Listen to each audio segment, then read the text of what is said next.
En avril 2026, j'ai mis en vente mon premier produit digital. C'était un template Notion à 27 €. Et je vais te dire quelque chose d'important dès maintenant, je n'étais pas prête. Je n'étais pas prête. Je n'avais pas coché toutes les cases que je m'étais données, je n'avais pas la liste email que j'avais imaginée, pas le site parfait, pas les conditions réunies que j'attendais depuis des mois et des mois. J'ai quand même appuyé sur publier parce que j'avais enfin compris ce qui m'avait bloqué. 14 mois, c'est le temps qui s'est écoulé entre le moment où j'ai eu l'idée et le moment où j'ai lancé. 14 mois pendant lesquels je n'étais pas inactive, au contraire, je travaillais, je documentais, je me préparais et pourtant à la fin de chaque semaine, le produit n'était toujours pas en vente. Dans cette vidéo, je vais te dire exactement ce qui se passait et pas la version résumée, pas la version inspirante où tout semble clair avec le recul. La version réelle avec les mécanismes précis qui m'ont bloqué, les calculs que j'aurais dû faire bien plus tôt et la vraie raison derrière tout ça, celle qui n'est pas flatteuse mais celle qui change tout.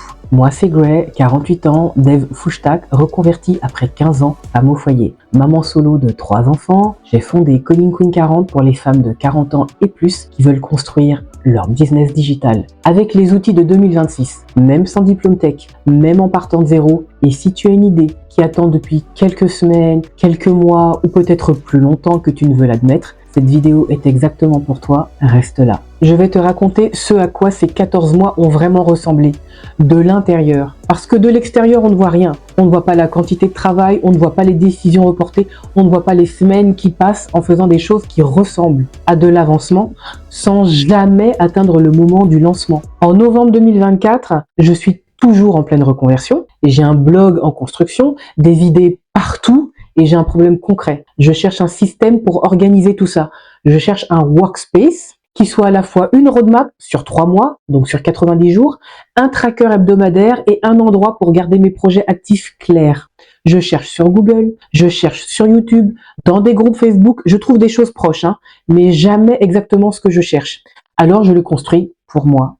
En quelques jours, j'ai quelque chose d'utile et là, une pensée arrive très clairement dans ma tête. Si moi, j'en ai besoin, d'autres en ont probablement besoin aussi. L'idée du produit est là. En fait, elle est là, elle est nette, elle est évidente et je sais que c'est bon. Alors, je commence à me préparer. La première semaine, je fais des recherches sur les plateformes de vente. Payhip, Lemon Squeezy, Gumroad et autres. Je compare les commissions, les fonctionnalités, le design des pages de vente. Je prends des notes. Je me dis que c'est une décision importante et qu'il faut bien choisir avant d'aller plus loin. Ça, c'est raisonnable. La semaine d'après, je reviens sur le template lui-même, je l'améliore, j'ajoute une section que j'avais oubliée, j'en simplifie une autre qui était trop complexe, je refais l'architecture de la page principale. C'est mieux, c'est plus propre et plus utile. Quelques semaines plus tard, je me plonge dans les tunnels de vente. Je regarde des vidéos sur les pages de capture, les séquences mail, les lead magnets. Je comprends qu'il faut avoir une liste email avant de lancer. Sans ça, à qui est-ce que je vends le jour J? Alors je crée un compte, je commence à réfléchir à un freebie pour attirer des abonnés. Et c'est là que quelque chose de discret mais de très puissant commence à se produire. Il y a toujours quelque chose à faire avant. Et pas par paresse, par sérieux, justement, par sérieux. Je veux bien faire les choses. Ça, c'est quelque chose chez moi. Je veux toujours bien faire les choses. Je veux que le lancement soit solide. Alors, chaque semaine, il y a une nouvelle pièce du puzzle qui n'est pas encore en place. La liste email n'est pas assez grande, par exemple. La page de vente n'est pas assez convaincante. Le template pourrait être encore plus complet. Et si j'attendais d'avoir un peu plus d'audience avant de lancer? 6 mois passent comme ça. Puis 9, puis 12, puis 14. Est-ce que ça te ressemble? Dis-le moi dans les commentaires. Est-ce que ça te ressemble? Pas forcément 14 mois, ça peut être 3, peut-être 6, peut-être juste quelques semaines, où tu fais plein de choses autour de ton idée sans jamais arriver au point de vente. Ce sentiment d'être occupé en permanence sans jamais terminer. Voilà ce que j'ai mis longtemps à comprendre. Ce que je faisais, ce n'était pas de la préparation, mais de la procrastination d'un type très particulier. Celle qui ressemble exactement à du travail sérieux. On l'appelle la procrastination déguisée en préparation. Bon, alors ça, je ne le connaissais pas du tout. Et elle est invisible de l'intérieur. C'est-à-dire que tu t'en rends pas compte, en fait. Parce que tu travailles tout le temps. Tu ne le vois pas parce que tu travailles vraiment. Tu avances vraiment sur des choses. Mais il manque une décision centrale et sans elle, tout le travail que tu fais n'a pas de point d'arrivée. Il peut s'étaler indéfiniment. C'est exactement ce qui s'est passé. Alors, avant de te parler de ce qui m'a débloqué, je veux te donner un contexte de marché. Parce que la question est-ce que je devrais me lancer dans les produits digitaux a une réponse très claire en 2026 et je veux que tu l'aies. En 2024, le marché mondial des produits digitaux, templates, formations en ligne, e-books, guides dépassait les 300 milliards de dollars. La croissance, elle est continue et régulière depuis 10 ans. La part francophone de ce marché est sous-exploitée. Il y a beaucoup moins de créatrices de contenu en français pour les femmes de 40 ans et plus en reconversion ou en transition professionnelle qu'en anglais. C'est une fenêtre d'opportunité réelle et elle est ouverte maintenant. Mais le facteur le plus important, celui que j'aurais voulu qu'on me dise dès le début, c'est celui-ci. Les outils disponibles en 2026 ont rendu le coût d'entrée quasi nul. Je répète, les outils disponibles en 2026 ont rendu le coût d'entrée quasi nul. Des outils comme Notion sont gratuits, Payip ne prend qu'une commission sur les ventes de tes ventes, 0 abonnement mensuel, Brevo est gratuit jusqu'à 300 emails par jour. Une page de vente no code se crée en quelques heures. Ce qui veut dire quelques milliers d'euros d'investissement il y a 5 ans peut aujourd'hui être lancé avec 0 euros d'investissement initial. Je répète, quelques milliers d'euros d'investissement il y a 5 ans peut aujourd'hui être lancé avec 0 euros d'investissement initial. Ce que ça veut dire concrètement, la barrière à l'entrée n'est plus financière, elle n'est plus technique, elle est uniquement mentale. Et c'est exactement ce que je vais t'expliquer maintenant. Quand je parle à des femmes qui ont une idée de produit, mais qui n'ont pas encore lancé, j'entends toujours les mêmes 3 raisons. Et je les comprends, parce que je les ai toutes invoquées moi-même, à différents moments de ma vie, à différents moments de ces 14 mois. La première raison, pas le temps. C'est la plus universelle, et elle contient de la vérité. Attention, je ne vais pas dire le contraire. Je ne vais pas te dire que le manque de temps n'existe pas. Moi, j'ai 10 heures, 15 heures par semaine pour mon business, pas plus. J'ai 3 enfants dont je m'occupe seule. L'école, les courses, la logistique de la vie réelle ou les soucis du quotidien. Je ne vais pas te dire tout le monde a le temps s'il s'organise bien. La réalité, c'est que ce n'est pas vrai. Mais voilà ce que j'ai observé de ma propre expérience. Pendant 14 mois, le manque de temps ne m'a jamais empêché de me préparer. J'ai toujours trouvé du temps pour comparer des plateformes, améliorer mon produit, regarder des vidéos sur le marketing digital. Le manque de temps m'a bloqué uniquement sur une chose, lancer. Et ça, c'est une information. Parce que si tu as du temps pour te préparer, mais pas pour lancer, le temps n'est pas le vrai problème. Quelque chose d'autre l'est. Avec quelques heures par semaine, j'ai construit un blog, une liste email et un produit digital en 90 jours. Ce n'est pas que j'ai eu soudainement plus de temps, c'est que j'ai arrêté de faire les choses qui me donnaient l'impression d'avancer et j'ai commencé à faire les choses qui faisaient réellement avancer le produit vers la vente. La deuxième raison, pas les compétences. Je n'ai pas les compétences. Oh là là, ton produit digital ne demande pas que tu sois une experte reconnue dans ton domaine avec 15 ans d'expertise, 15 ans d'expérience et une certification internationale. Il te demande que tu sois une étape devant ton audience. Juste une. Si tu sais faire quelque chose que d'autres personnes veulent apprendre à faire, même si c'est quelque chose qui te semble évident ou simple, tu as ce qu'il faut. La difficulté, c'est qu'on sous-estime systématiquement ce qu'on sait parce qu'on est à l'intérieur. Les choses évidentes pour toi sont précisément ce que quelqu'un au début de son parcours cherche. La troisième raison que j'entends, je n'ai pas l'argent. J'en ai parlé dans le blog précédent, je crois, mais je le redis encore parce que ça mérite d'être répété clairement. En 2026, tu peux lancer un produit digital avec 0 euros d'investissement initial. 0 euros d'investissement initial. Ce n'est pas une promesse marketing, c'est simplement la réalité des outils disponibles aujourd'hui. Tout ça est gratuit ou avec commission. L'argent donc n'est plus le blocage. Alors avant que tu attrapes ma veste dans les commentaires, ces 3 raisons, elles sont réelles. Elles décrivent des contraintes réelles que tu vis vraiment. Mais elles ne sont pas les vraies raisons du blocage. Ce sont des raisons que ton cerveau fabrique et que tu lui laisses fabriquer parce qu'elles t'évitent d'aller regarder en face quelque chose de plus inconfortable. Bon, alors on y vient. La vraie raison pour laquelle tu n'as pas encore lancé, personne ne te l'a dit clairement, je vais te le dire. Pas parce qu'elle est secrète, parce qu'elle n'est pas flatteuse. Parce qu'elle demande d'être honnête avec soi-même d'une façon qui est inconfortable et parce qu'on ne la voit pas facilement de l'intérieur. Et la vraie raison, c'est l'absence de décision. Alors je répète, l'absence de décision.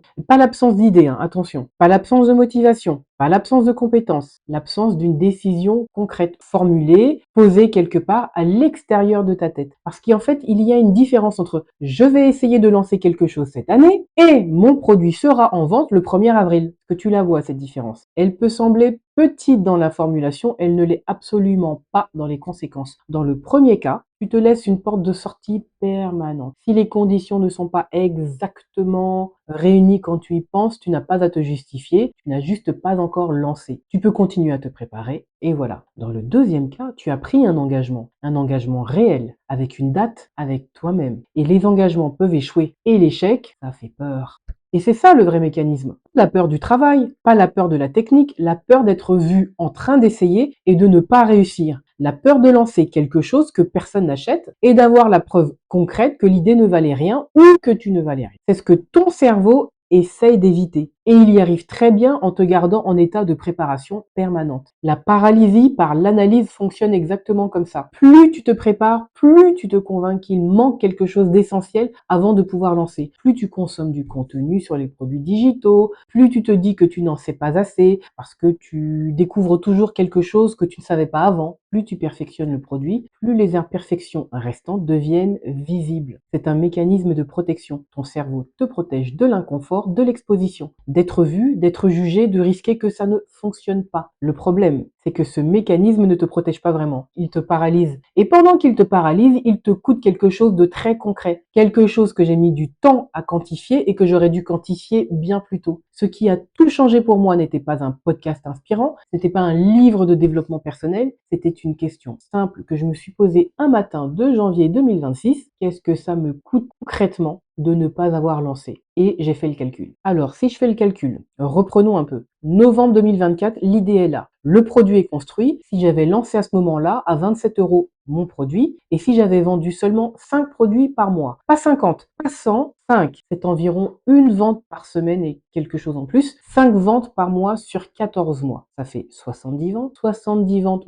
fois 27 €, ça fait à peu près 1890 €. Alors, ce n'est pas le chiffre de l'année. Ce qui m'a frappé, c'est ce que ces 1890 € représentaient concrètement dans ma situation. C'était 1 mois et demi de revenu minimal. C'était la preuve que le produit se vend avant d'investir des semaines dans quelque chose de plus complexe, comme un cours vidéo. C'était 70 retours clients réels, des données que tu n'obtiens jamais avec la recherche, seulement avec la réalité du marché. Et c'était la confiance qui vient uniquement de savoir que quelqu'un a sorti sa carte bancaire pour ce que tu as créé. Tout ça, je ne le récupère plus. Ces 14 mois, ils sont partis. Et je ne dis pas ça pour me culpabiliser ou pour te culpabiliser. Je le dis parce que la vraie question maintenant, elle est celle-ci. Dans combien de mois est-ce que tu feras ce calcul? Dans combien de mois est-ce que tu feras ce calcul? Dans 3 mois? Dans 6? Dans un an? À quel moment le coût de ne pas avoir lancé devient-il plus douloureux que la peur de lancer? Pour moi, la réponse était avril 2026. Et j'aurais voulu que ça soit novembre 2024. Alors voilà ce que j'ai fait et voilà ce que je te propose. Parce que si tu es encore là à regarder cette vidéo, c'est que tu as une idée qui attend depuis trop longtemps. La formule est simple. Simple ne veut pas dire facile. Et il y a une vraie différence entre les deux. Simple veut dire qu'elle tient en deux éléments. Une décision plus une deadline. Pas je vais essayer de lancer ce mois-ci, pas j'aimerais lancer avant l'été si tout va bien. Une phrase précise,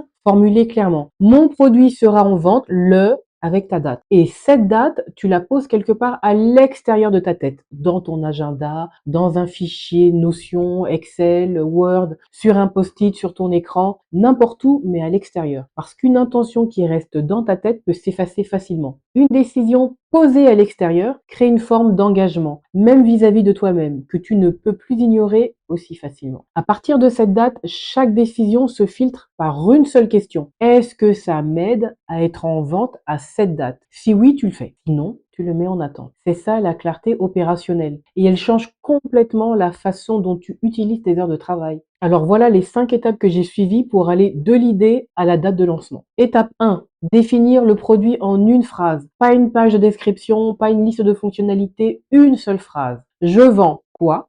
Pour qui veulent faire quel résultat, qui veulent obtenir quel résultat. Si tu n'arrives pas à formuler le produit en une phrase, c'est un signal que le produit n'est pas encore assez clair dans ta tête et que tu as besoin de clarifier d'abord avant de faire quoi que ce soit d'autre. Étape 2, choisir une plateforme de vente et ne pas en changer. Bon, parce que c'est pas ce que j'ai fait. À la base, j'étais partie sur Gumroad, mais c'est une plateforme américaine avec la devise uniquement en dollars. Or, mes clientes sont essentiellement françaises et allemandes. Bon, j'avais besoin d'une devise comme l'euro. Bref, donc j'ai choisi Payip. Bref, je te dirais peu importe laquelle, choisis-en une et reste dessus. Moi, j'ai passé des semaines à comparer des plateformes. C'est du temps que j'aurais pu passer à construire le produit. Les deux plateformes principales sont équivalentes pour un premier lancement. La différence entre elles n'a aucun impact sur tes premières ventes. Étape 3, créer la version minimum viable du produit. Pas la version parfaite, la version utile, la version qui résout le problème de la personne qui l'achète. Pour un template Notion, c'est 3 à 7 jours de travail concentré, pas 3 mois. Étape 4, fixer le prix. Pour un premier produit digital, un prix de lancement autour de 20-30 euros est bien calibré. C'est assez bas pour que les premières personnes qui achètent ne réfléchissent pas trop longtemps. Assez significatif pour valider que les gens payent vraiment pour ce que tu proposes et pas seulement parce que c'est presque gratuit. Étape 5, poser la date de lancement dans l'agenda et envoyer un email à ta liste ce jour-là. Même si tu as 30 abonnés, même si tu as 10, tu envoies l'email. Ces 5 étapes, tu peux les exécuter en 90 jours, avec 5 à 10 heures par semaine, sans investissement financier initial. Je le sais parce que je l'ai fait, dans des conditions loin d'être parfaites, avec les contraintes qui sont les miennes. Si tu veux repartir de cette vidéo avec quelque chose de concret, et pas juste de l'inspiration, même si l'inspiration c'est important, voilà ce que je te propose de faire maintenant. Écris ta décision, pas dans ta tête, sur papier, dans un fichier, dans ton téléphone, quelque part à l'extérieur de toi. Maintenant, 2 phrases, juste 2. Mon produit, c'est ce que tu veux vendre et il sera en vente et là tu mets une date. Idéalement, tu mets une date dans les 30 prochains jours, pas plus. Okay. Si tu ne sais pas encore quoi mettre dans la première phrase, si tu as des idées mais pas la clarté sur ce qui